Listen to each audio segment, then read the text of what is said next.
Bonjour à tous, ravi de vous retrouver pour cette nouvelle édition sur Mobility TV. Cette fois-ci, nous allons aborder donc les enjeux de la mobilité durable. Donc, certes, c'est un vaste sujet, mais qui n'est pas des moindres, puisqu'il s'agit ensemble de penser la mobilité de demain. Donc évidemment, ces questions, nous ne sommes pas les seuls à nous les poser. Il existe même un salon dont c'est l'une des préoccupations majeures.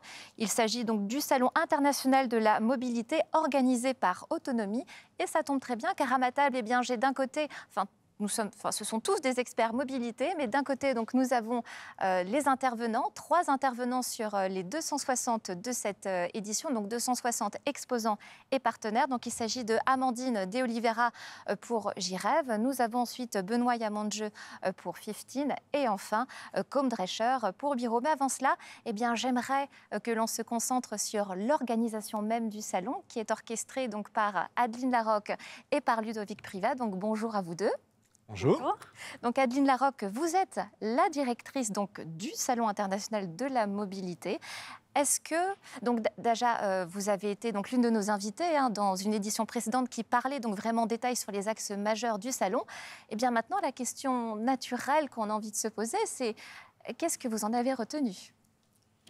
Merci. Donc, le salon s'est très bien déroulé. Nous avons eu plus de 5000 participants, donc plus de 260 exposants et partenaires. Nous avons réuni l'ensemble de l'écosystème de la mobilité, aussi bien en France qu'à l'international, que nous avons à peu près 50% et 50% de Français et d'internationaux. C'était vraiment l'ensemble de l'écosystème, depuis la mobilité active, en passant par la logistique urbaine, la gestion des flottes, la mobilité électrique, et également le véhicule autonome.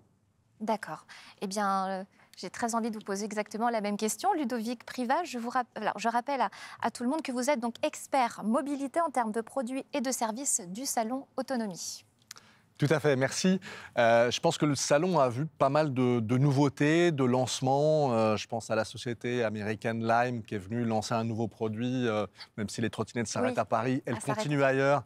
Et il y a des nouveautés dans ce secteur. En effet. On a vu aussi pas mal d'entreprises dans le monde des véhicules autonomes, côté camion, côté van, shuttle. Donc pas mal de grosses innovations en termes technologiques. Et puis je pense qu'il y a beaucoup aussi d'innovations servicielles. Je pense qu'on en reparlera un peu plus tard ici, qui ont été annoncées lors du salon. Écoutez, parfait. Donc maintenant, bien place à nos exposants. Donc j'aimerais commencer par vous, Amandine De Oliveira. Donc Amandine, vous êtes la directrice conseil de chez J'y rêve. Oui, c'est bien ça. Est-ce que, en quelques mots, vous aussi, vous avez participé au salon? Donc quelles ont été vos impressions? Qu'est-ce que vous en retirez? Et surtout, en quelques mots, en quoi consiste votre entreprise? L'entreprise pour laquelle vous travaillez, du moins. Oui, eh bien merci beaucoup. Le salon pour nous, ça a été une vraie opportunité d'avoir une vitrine physique avec des personnes qui sont venues sur notre stand, venues de tous les pays quasiment du monde. Donc c'était aussi cette ouverture internationale qui est un vrai plus dans ce salon, qui a été une force pour nous pour notamment générer aussi des nouveaux contacts avec des entreprises dans l'écosystème de l'électromobilité, avec lesquelles il y avait un sens, soit de travailler en collaboration, de créer des partenariats, des nouveaux services ou des choses comme ça. Globalement, J'y rêve, c'est à l'origine une plateforme d'interopérabilité. C'est-à-dire c'est une plateforme qui va venir permettre aux opérateurs des bornes de recharge de se connecter avec les opérateurs de mobilité, qui sont ceux qui fournissent les abonnements et les badges aux utilisateurs finaux des véhicules électriques. On est vraiment dans l'écosystème de la recharge des véhicules électriques. Et au-delà de ce service historique, on a créé plus récemment des nouveaux services liés aux innovations technologiques autour du smart charging, autour du plug and charge, et également des départements liés à la data pour fournir des nouveaux outils et des bases de données, et également un département donc, de conseil qui va offrir notamment une vue d'ensemble de l'écosystème, des analyses et des études pour une meilleure compréhension des acteurs. D'accord, les bornes de recharge, donc j'imagine que non seulement vous êtes au courant pour la 100 millième borne qui a été donc livrée en France, il me semble que ce sont des informations qui ont été donc justement livrées par vous, vous confirmez? Oui. Exactement, effectivement, le chiffre donc sorti du 5 mai, le 100 millième point de recharge en France, c'était un seuil, on va dire, historique qui était attendu. Oui. Que nous avons donc fourni à la fois à l'AVER et au ministère de la Transition énergétique.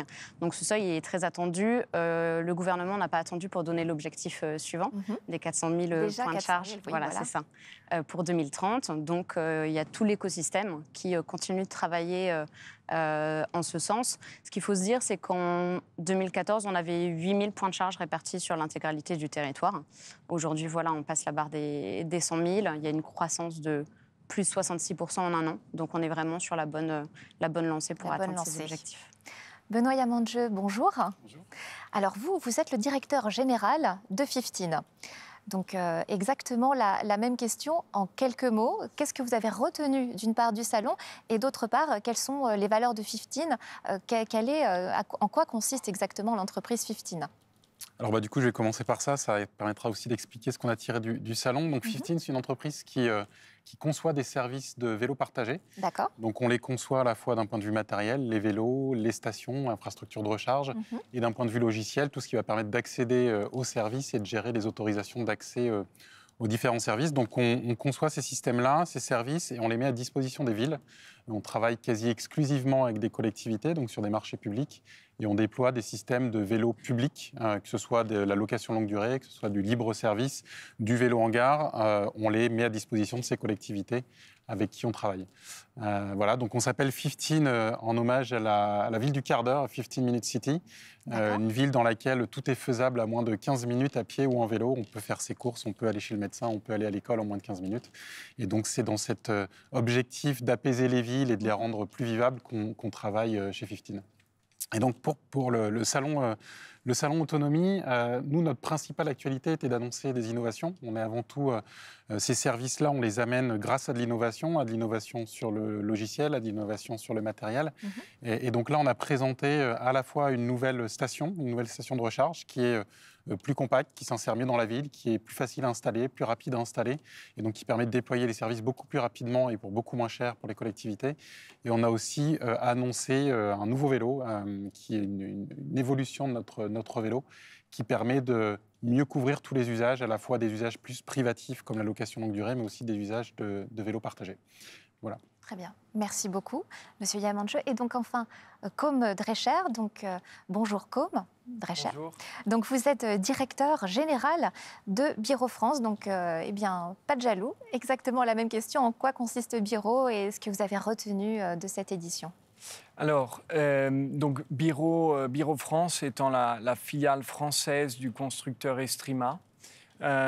Constructeur du plus petit quadricycle électrique du monde. D'accord. Donc on a nos lignes de production près de Venise, en Italie. Donc ce que j'ai retenu de cette édition d'autonomie, c'est vraiment les enjeux d'une intégration de la multimodalité quand on voit 15, quand on voit les opérateurs de bornes de recharge.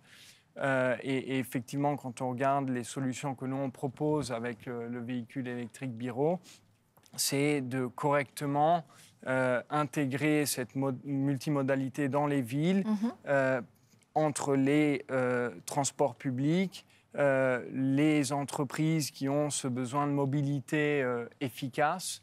Et on le voyait pendant cette édition, vraiment une demande très très forte, notamment au niveau des entreprises qui souhaitent rendre leur mobilité la plus efficace possible, et les collectivités qui ont un fort besoin également à ce niveau-là, quoi. Oui, plus efficace et plus propre aussi, puisque la décarbonation est aujourd'hui un sujet dont nous sommes à l'évidence obligés d'aborder, et donc notamment pour les grandes villes, là où ça reste encore donc, très engorgé. Le thermique est encore très présent. Donc, une question que je vais poser donc, à vous cinq, c'est comment pouvons-nous réussir la décarbonation dans les grandes villes? Et surtout, est-ce que selon vous, c'est une vitesse de transition qui est convenable, ou est-ce qu'il faudrait agir plus vite? Nous allons commencer par vous, Adeline Larocque. Notre rôle en tant qu'écosystème réseau d'experts de la mobilité, c'est justement d'aider à cette transition. Oui. Sortir du système auto-centré sur la voiture, si je ne me trompe pas, c'est 70% des trajets sont effectués en voiture, 41% de ces trajets par un seul conducteur, donc c'est sortir de ce système. Et je rebondis sur ce que disait Côme, et créer un autre système multimodal, flexible, où les différents types de mobilité se complètent. Et notre rôle à nous, c'est vraiment de créer ce réseau, de faire en sorte que ce réseau est capable de communiquer au niveau des logiciels, communiquer au niveau des objectifs, et ainsi pouvoir aider justement à ce que les innovations se complètent les unes les autres. Voilà. Ludovic Privat. Pour ajouter là-dessus, je pense que historiquement, le marché du transport était très centré sur les véhicules. Je pense qu'aujourd'hui, il est en train de vraiment sortir de ça. Et justement, pour réaliser cet objectif, d'avoir des stratégies qui sont vraiment complètement horizontales, où en fait, l'utilisateur a un besoin et en fonction de ce besoin, il a des outils lui permettant d'accéder à tel ou tel véhicule. Ce que disait Benoît tout à l'heure est très intéressant. C'est-à-dire qu'on peut avoir des vélos qu'on peut louer pour un quart d'heure ou qu'on peut louer pour un an et qui vont être les mêmes. Et je pense qu'il y a cette fluidité des systèmes qui font que on n'est plus limité. On a une voiture, donc on utilise ça. Non, on peut avoir d'autres possibilités. Et je pense que c'est ça qui va nous permettre de vraiment décarboner. Comme Drescher ? Alors, effectivement, toute solution est complémentaire si elle est correctement imbriquée, en fait. Et il y a un aspect dans les villes d'efficacité de transport, de sécurité, qui est quand même assez important. Donc effectivement, sur des portions où on va avoir besoin de sécurité, on va plutôt se diriger sur un véhicule un peu plus fermé, un peu plus... Voilà. Mais quand on a besoin de circuler dans des espaces de manière plus efficace, effectivement, le vélo, la marche à pied, parce qu'il faut toujours aussi parler de la marche à pied comme moyen de transport, peut être parfaitement adapté. Et il y a une vraie discussion à avoir entre les politiques, les entreprises et les utilisateurs de ces moyens de mobilité pour comprendre exactement de quelle façon on peut chacun apporter la bonne solution, quoi. Et par rapport à la vitesse au niveau du développement des véhicules électriques, je pense qu'il y a un sujet d'infrastructure. Il y a une limite. On ne peut pas non plus déployer des bornes à une vitesse oui, à grande vitesse. Oui, bien voilà. En fait, ce qu'il faut également savoir, c'est que l'électrique a un intérêt, mais si le véhicule est petit. Si on parle de gros véhicules électriques, on ne résout en aucun cas le problème de mobilité dans les centres-villes et le problème écologique qu'on subit. Donc voilà, il y a 2 points importants, c'est de rouler de plus en plus petit dans les centres-villes et effectivement d'avoir les infrastructures qui puissent permettre aux utilisateurs de se recharger, de trouver un moyen, un véhicule où ils le souhaitent ou un vélo où ils le souhaitent. Et donc, c'est là le rôle des opérateurs. Merci beaucoup. Amandine, quelques mots ? Oui, pour répondre à la question, sommes-nous assez rapides dans cette transition énergétique des véhicules ? Je pense que ça dépend à qui on pose la question. Certains pourraient se dire que tout ce qui est mis en œuvre actuellement, c'est trop lointain. Quand on pose la question aux industriels, en revanche, et qu'on leur dit la fin des véhicules neufs thermiques, c'est 2035, ils nous disent bon, c'est demain, voire hier. C'est même aujourd'hui. Exactement. Donc tout est sujet à trouver un bon équilibre entre faisabilité et objectifs tenables. Moi, je crois beaucoup, pour rebondir sur des mots qui ont déjà été dits, mais sur tout ce qui est sujet de multimodalité et de mobility as a service, il ne faut pas voir le véhicule de particulier comme un point unique, mais il faut effectivement le forcer à aller prendre le vélo, à prendre ses jambes pour pouvoir se déplacer. Et il faut être un facilitateur et que tous les acteurs de l'écosystème soient facilitateurs pour prendre en compte ces nouvelles habitudes de mobilité, tout simplement pour répondre aussi, comme le disait Com, aux besoins énergétiques en termes d'électricité.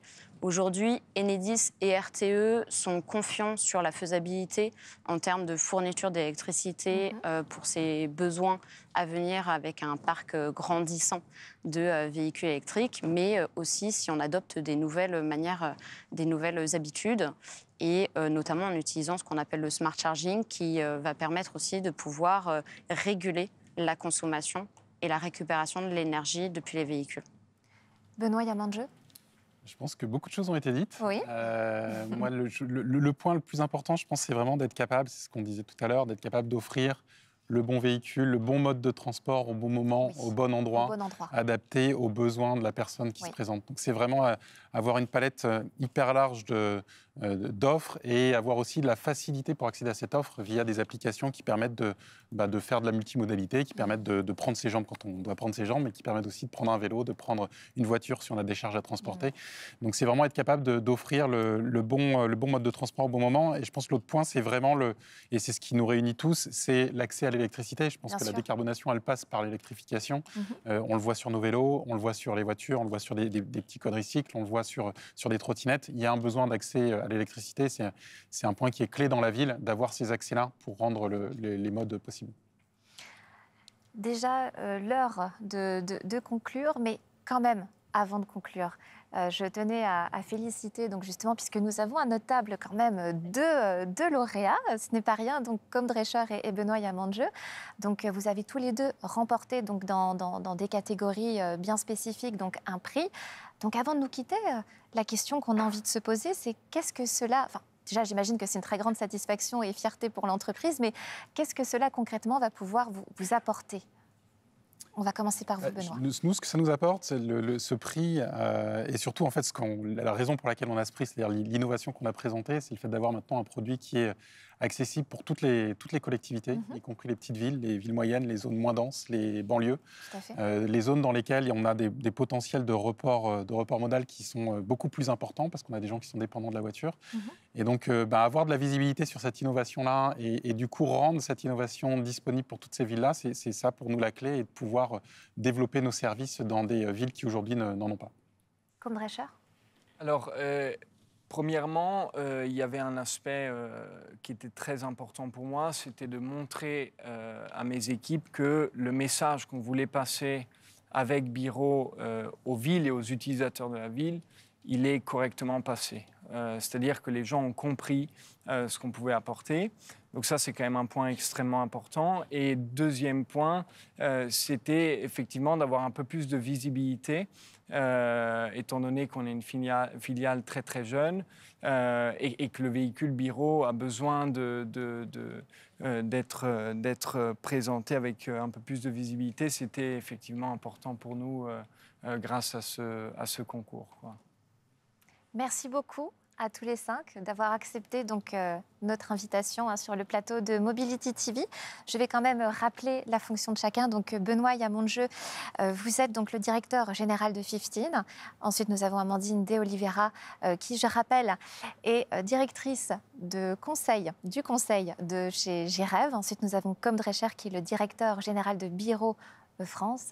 Et enfin, nous avons donc Adeline Larocque, qui est donc en charge, qui est la directrice du Salon de la mobilité internationale organisé par Autonomie. Et enfin, Ludovic Privat, expert mobilité en produits et en services du salon, pour le même salon, le salon, je vais raccourcir, le salon Autonomie. Merci à vous tous donc d'être venus. Quant à nous, on se retrouve bien très vite pour une nouvelle édition sur Mobility TV.